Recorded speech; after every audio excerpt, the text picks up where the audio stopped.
شوفنا namni duu jira guutuu Oromiyaa bakka kamittuu akka guyyaadhaatti akka sa'aatii odeessaalee godhuu jira kanaatti uummata nagaa waraana bilisummaa Oromoo waliin walitti hidhata qabdi jedhanii jeesaa jiru. Hagujii kan kaayyoon kaase dargaggootii malka sooddaa dhumatti lama tokko faamiti. Ijoollee barata kutaa sagalii akkasumas barata kutaa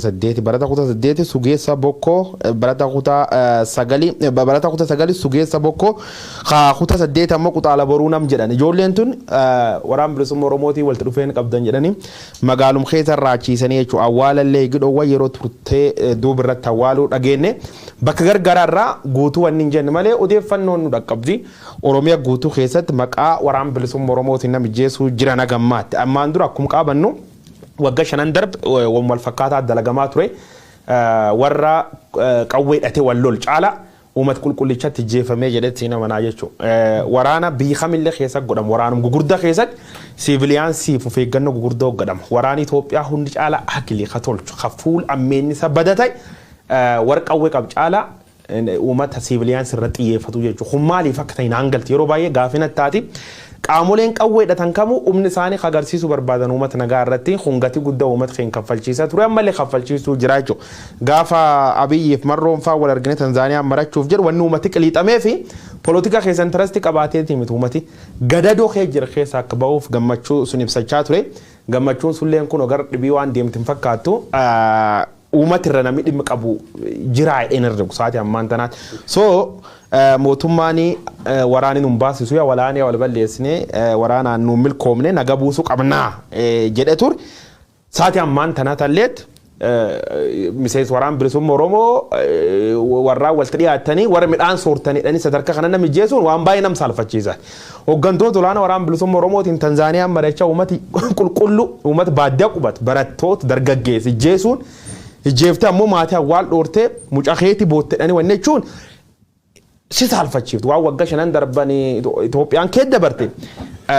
Itoophiyaa keessa gaaf nugusi barcuma gubbaa jiru waan isan dubbatan gaaf inni bu'u ammoo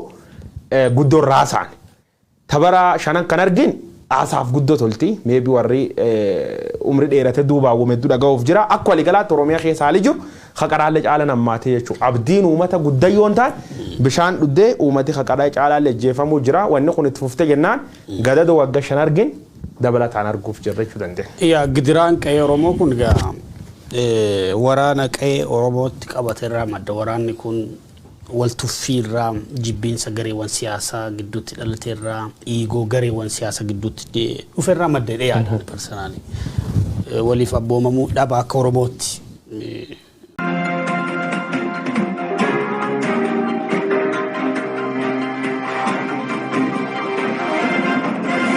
bakka haroo foolaa jedhamtutti